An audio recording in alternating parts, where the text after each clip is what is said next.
میں نے آپ کو سنایا تھا کہ ایک پادری مسلمان ہوا ہے سندھ کا، وہ کہتا ہے میں جرمنی میں پڑھا، میں آسٹریلیا میں پڑھا، مجھے بہت دور دور پڑھایا انہوں نے، اور جو ٹارگٹ دیا وہ یہ تھا کہ اس مسلمانوں کو، پاکستان کے مسلمانوں کو علماء سے دور کرنا ہے۔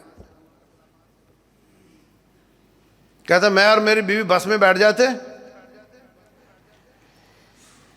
اور وہاں پر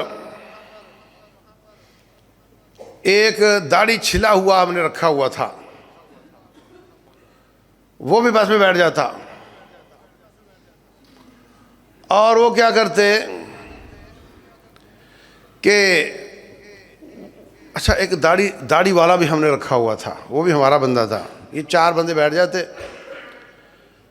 تو یہ جو پادری کھڑا ہو کر کہتا ہے جی میں بیماروں کے لیے دعا کرتا ہوں، بیماروں کو شفا مل جاتی ہے، تو آپ جو مجھ سے دعا کروانا چاہتا ہے کروا سکتا ہے، میں پادری ہوں۔ وہ تو جو داڑھی والا رکھا ہوا تھا وہ اس کے اوپر فتوے جھڑنے شروع کر دیتا کھڑا ہو کر، اوے تم کافر ہو، تم نجس ہو، تم چوڑے ہو، عیسائی ہو، تم ایسے ہو ویسے ہو۔ تو وہ جو داڑھی والا ہے وہ فتوے لگا دیتا، وہ جو داڑھی کے بغیر بٹھایا ہوتا وہ کہتا ہے نہیں جی نہیں چھوڑیں ان کو، آپ میرے لیے دعا کریں، میرا فلاں بچہ ہے اس کو یہ مسئلہ ہے، مجھے یہ مسئلہ ہے۔ وہ دعا کرتا ہے، وہ کہتا ہے جی میں تو ٹھیک ہو گیا۔ اب ساری گاڑی والے اس مولوی صاحب کو لعن طعن شروع کر دیتے، اور اس کے بعد میری بیوی کھڑی ہوتی اور وہ عورتوں سے رابطے کرتی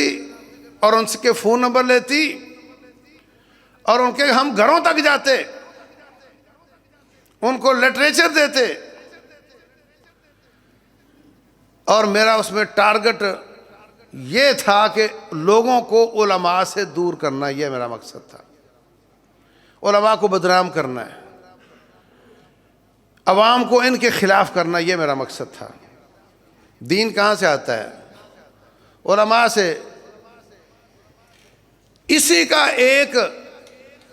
اسی فتنے کا ایک جز یہ بھی ہے کہ علماء سے دین نہ لو، انجینئر سے لو، MBBS ڈاکٹر سے لو، یہ دین دیں گے آپ کو، علماء سے نہ لو۔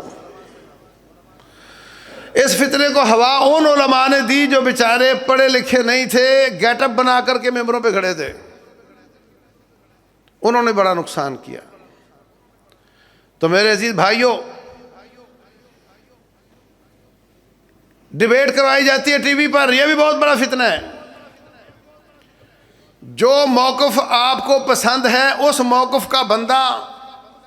چرب زبان لے کر آئیں گے،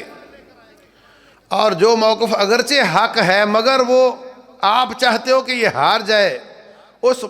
موقف کا بندہ کوئی کمزور لے کر آئیں گے اور لا کر کے بٹھا کر بات کروائیں گے ٹی وی پہ بیٹھ کر، وہ چرب زبان جیت جائے گا، اور جو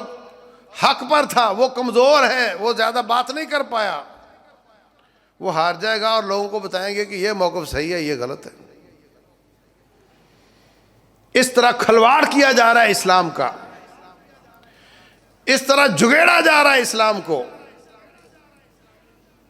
اس طرح علماء کو بدنام کر کے اسلام سے دور کیا جا رہا ہے۔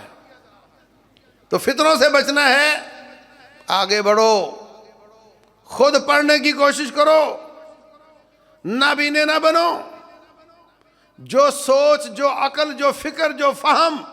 اللہ تعالیٰ نے دی ہے اس کو اللہ کے دین کو سمجھنے کے لیے استعمال کرو۔ ساری دکان ہٹی اور کاروبار کے لیے رکھی ہوئی ہے، اس کو اللہ کا دین سمجھنے کے لیے استعمال کرو۔ یہ فتنوں کا دور ہے، مگر اللہ کا فضل ہے کہ تمام قرآن، تفسیریں، حدیث، اس کی شروحات آپ کو اپنی زبان میں مل جاتی ہیں، اور خریدنے کے بغیر PDF میں نیٹ پر مل جاتی ہیں، بلا قیمت مل جاتی ہیں۔ بس آپ پڑھنے والے بنو، علم سے دوستی لگاؤ، جماعت کے ساتھ جڑو، علماء کے ساتھ جڑو،